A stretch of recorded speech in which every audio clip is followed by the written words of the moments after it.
Hello friends, आज हम CPC का ऑर्डर 32 में से रूल 1 से लेकर के 6 तक के बारे में बात करेंगे। ऑर्डर 32 का रूल 1 कहता है अवयस्क वाद मित्र द्वारा वाद लाएगा। अब जो अवयस्क है, जो व्यक्ति अवयस्क है, अवयस्क की परिभाषा कहाँ दी गई है? जो भारतीय अवयस्कता अधिनियम 1857 के 2 के धारा 2 के खंड का और खा में इसको परिभाषित किया गया है कि कौन अवयस्क की श्रेणी में आएगा। तो इसमें कहा गया कि वह अवयस्क अगर कोई वाद लाता है, वह अवयस्क अगर कोई वाद लाता है तो वह अपने नेक्स्ट फ्रेंड या वाद मित्र के द्वारा ही वाद को लाएगा। डायरेक्ट अवयस्क कोई वाद फाइल नहीं कर सकता, ना ही वो शपथ पत्र को आइडेंटिफाई कर सकता है। वाद उसे लाने के लिए नेक्स्ट फ्रेंड या वाद मित्र को लाना होगा। रूल इसका 2 कहता है न्यासियों, रूल इसका 2 कहता है जहां वाद मित्र के बिना वाद संस्थित किया जाए वहां वाद पत्र फाइल से निकाल दिया जाएगा। रूल 2 इसका कहता है कि वाद मान लो कि बिना वाद मित्र के, बिना नेक्स्ट फ्रेंड के अवयस्क कोर्ट में वाद फाइल कर देता है और नोटिस जारी हो जाती है। जब उसमें अवयस्क हाजिर हो जाएगा तो वह स्वयं प्रार्थना पत्र देने पर या न्यायालय स्वयं उसका कारण लिखेगा अवयस्क का, और कारण लिखते हुए यदि अपोजिट पार्टी ने, प्रतिवादी पक्षकार ने खर्चे का आवेदन किया है तो चूंकि ये दावा अवयस्क द्वारा गलत दाखिल कर दिया गया, इसलिए दावे के वाद पत्र को, जो प्लेंट है, उसको फाइल से अलग सुरक्षित कर लिया जाएगा तब तक के लिए जब तक कि उसका नेक्स्ट फ्रेंड या वाद मित्र उसमें आ नहीं जाता है और खर्चा जो प्रतिवादी उपस्थित हुआ, जिसका टाइम वेस्ट हुआ, जो गलत उपस्थित हो कराया गया, उसके लिए उसे खर्चा दिलाया जाएगा। अब ये बात इसमें कह दी गई रूल 2 में। अब रूल 2 में एक बात और कही गई कि अगर कोई व्यक्ति निर्धन है, जो अपोजिट पार्टी है वह निर्धन है और कोर्ट में हाजिर हो गई, तो जो शुल्क है उसको, वो भी उसे दिलाया जाएगा। अब रूल 3 इसका कहता है, रूल 2(1) इसका कहता है वाद मित्र द्वारा प्रतिभूति का तब दिया जाना जब इस प्रकार अदिष्ट किया जाए। रूल 2(a) इसका कहा गया है कि रूल 2 इसमें कहा गया है कि वाद संस्थित किया जा रहा है वाद मित्र के द्वारा और वाद के किसी प्रक्रम पर प्रार्थना पत्र दे दिया जाता है अपोजिट पार्टी के द्वारा, या कोर्ट को वह बात पता चल जाती है तो वो उस कारण को अभिलिखित करेगा कि क्या अब वो नाबालिग है, और उसके वाद पत्र को अलग करके जो प्रतिवादी को गलत ढंग से हाजिर हो गया उसे उसका खर्चा देना पड़ेगा। अब इसका रूल 3 कहता है कि अवयस्क प्रतिवादी के लिए न्यायालय द्वारा वादार्थ संरक्षक नियुक्त करना। इसमें एक चीज क्लियर कर दी जाए, जो दावा अगर कोई नाबालिग करता है तो वो नेक्स्ट फ्रेंड या वाद मित्र रखता है, वाद मित्र उसके सपोर्ट में आता है। अगर अपोजिट पार्टी, ये रूल 3 में कहा, अगर अपोजिट पार्टी जो प्रतिवादी है वह अवयस्क अगर है तो उसके विरुद्ध अगर डिग्री पारित कराना है अवयस्क के विरुद्ध, तो फिर क्या किया जाएगा? उसमें कहा गया कि अब अगर वो जो वादार्थ संरक्षक है नियुक्त है, यह संरक्षक जो नियुक्त किया जाएगा, जो संरक्षक इसमें नियुक्त किया जाएगा किसकी तरफ से, अपोजिट पार्टी की तरफ से अगर कोई किया जाए तो वो वादार्थ संरक्षक कहलाएगा। वादार्थ संरक्षक कहलाएगा। जो अपोजिट पार्टी अगर नाबालिग है उसकी जगह पर अगर कोई वयस्क जो उसके सपोर्ट में दावे में आता है तो वो वादार्थ संरक्षक कहलाएगा और उसे नियुक्त किया जाएगा किसमें, उसकी देखभाल के लिए, उस दावे को लड़ने के लिए, उसे प्रॉपर रूप से चलाने के लिए उसे अपोजिट पार्टी में नाबालिग के स्थान पर रखा जाएगा। तो अभी वाद पत्र के साथ में रखना है तो वाद मित्र होगा, अगर विपक्षी के साथ में रखना है तो क्या होगा, वादार्थ संरक्षक होगा, वादार्थ संरक्षक होगा।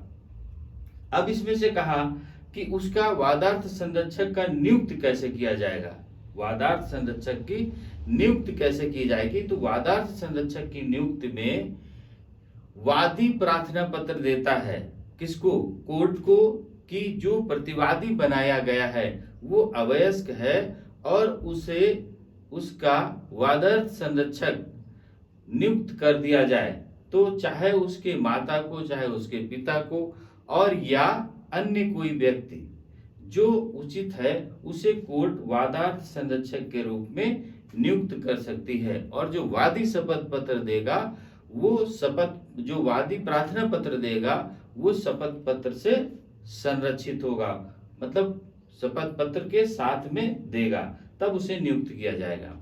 अब इसका रूल 3A कहता है, रूल 3 में इस बात का कार्य दिया गया, रूल 3A कहता है अवयस्क के विरुद्ध डिग्री का तब तक अपास्त न किया जाना जब तक कि उसके हितों पर प्रतिकूल प्रभाव न पड़ा हो। अब जैसे वाद मित्र के साथ में उसमें केस को चालू किया गया, फाइल किया गया और अवयस्क के विरुद्ध डिग्री पारित हो जाती है, अवयस्क के विरुद्ध डिग्री पारित हो जाती है तो वो अपास्त नहीं की जाएगी, अपास्त नहीं की जाएगी। उसका ये भी कारण नहीं होगा कि जो वाद मित्र है वो नाबालिग का गलत कार्य कर रहा था, उसके गलत निर्देशों के कारण उसकी गलत डिग्री पारित हो गई, ये उसका कोई कारण नहीं होगा, ये कारण उसके अपास्त करने का कारण नहीं होगा और उसकी डिग्री खारिज नहीं की जाएगी। अब इसमें रूल 4 कहता है कौन वाद मित्र की हैसियत से कार्य कर सकेगा या वादार्थ संरक्षक नियुक्त किया जा सकेगा।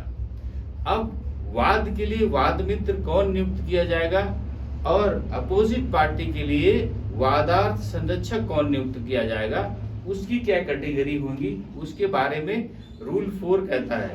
पहली बात कहा कि वह स्वस्थ चित्त हो, हेल्दी हो।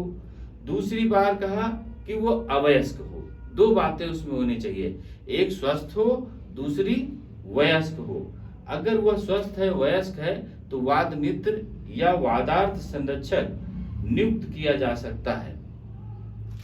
अब इसके बाद में कहा कि वह ये भी होना चाहिए जो वादार्थ संरक्षक या वाद मित्र नियुक्त हो उसे जो नाबालिग है उसके हितों का ख्याल रखना होगा, ऐसा ना हो कि वो प्रतिकूल हित रखता हो।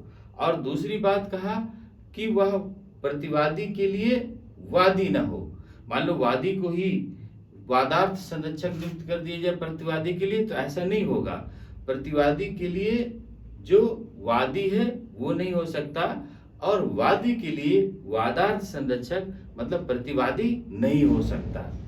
जो ये बात क्लियर हो गई कि वादी के लिए जो अगर वादी नाबालिग है तो कोई प्रतिवादी उसका संरक्षक नहीं हो सकता, और अगर प्रतिवादी नाबालिग है तो वादी उसका संरक्षक या वादार्थ संरक्षक नहीं हो सकता। इसके बाद में कहा कि जब तक न्यायालय विचार न कर ले, एक बार नियुक्त हो गया, जब तक कोर्ट उसमें ये कारण न जान ले कि यह नाबालिग के प्रतिकूल प्रभाव डालने वाले विषय पर कार्य कर रहा है या ऐसा कार्य कर रहा है जो नाबालिग के हितों के प्रतिकूल प्रभाव डालेगा, तब तक उसे फिर एक बार नियुक्त होने के बाद, जब कोर्ट ने एक बार नियुक्त कर दिया तो उसे हटाया नहीं जा सकता है, तब तक उसे हटाया नहीं जा सकता। अब बनाया कैसा जाएगा? लिखित सहमति, जब जो बनेगा वादार्थ संरक्षक वो उसकी लिखित सहमति होगी। अगर उसकी लिखित सहमति नहीं है तो वादार्थ संरक्षक या वाद मित्र नहीं बन सकता, उसकी लिखित सहमति होना आवश्यक है। अब इसका रूल 5 कहता है वाद मित्र या वादार्थ संरक्षक द्वारा अवयस्क का प्रतिनिधित्व। रूल 5 कहता है अवयस्क की ओर से सभी कार्रवाइयां उस वाद में जिसमें वह नियुक्त किया गया है वह नियम 10 के उपनियम 2 रूल 10 के सब क्लॉज 2 को छोड़ करके उससे भिन्न जितने भी चीजें हैं वो वादार्थ संरक्षक या वाद मित्र द्वारा की जाएंगी।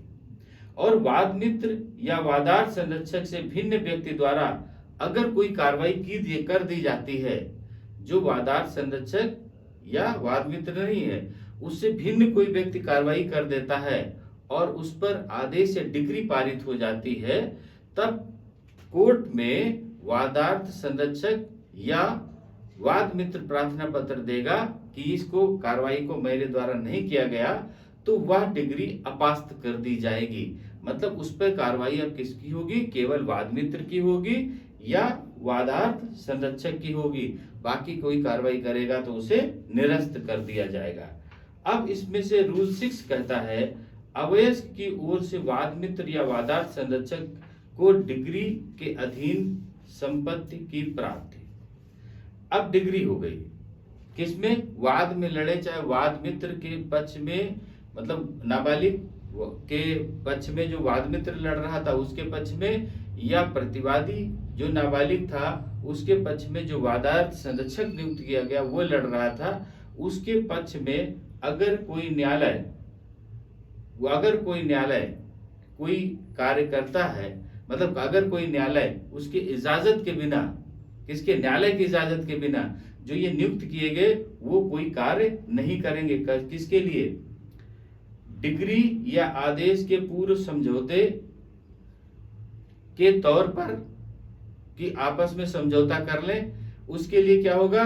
कोर्ट की परमिशन लेनी पड़ेगी, कोर्ट में इजाजत लेनी पड़ेगी। दूसरी बात कहा अवयस्क के पक्ष में डिग्री या आदेश के अधीन, जो अवयस्क के पक्ष में डिग्री है उसके अधीन जब तक कोर्ट कोई परमिशन नहीं देगा तब तक किसी भी धन का या कोई मूवेबल प्रॉपर्टी है, जंगम संपत्ति है जो अवयस्क की ओर से है उसे प्राप्त नहीं किया जाएगा। ये किसकी रहेगी? अवयस्क की ही रहेगी। ये बात इसमें कह दी गई।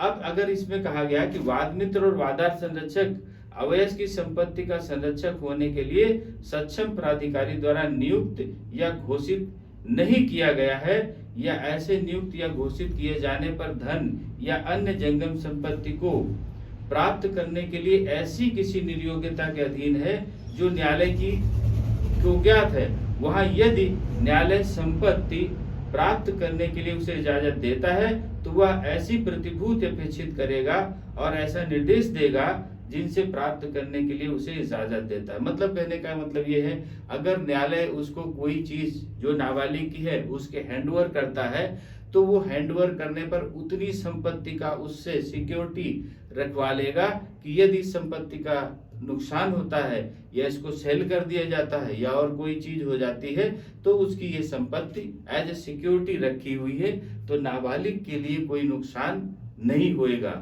तो ये बात इसमें रूल 6 में कही। तो रूल 1 से लेकर के 6 तक जो नाबालिग के लिए थी कि वादी कैसे, उसमें से जो नाबालिग है उसके लिए वाद मित्र क्या क्या कार्य करेगा, और प्रतिवादी के लिए जो वादार्थ संरक्षक है वह क्या क्या कार्य करेगा और कैसे नियुक्त किया जाएगा, उसके क्या राइट्स हैं, इनके बारे में रूल 1 से लेकर के रूल 6 तक बताए गए। अब रूल 7 से हम नेक्स्ट पार्ट में डिस्कस करेंगे। ओके, थैंक यू, जय हिंद।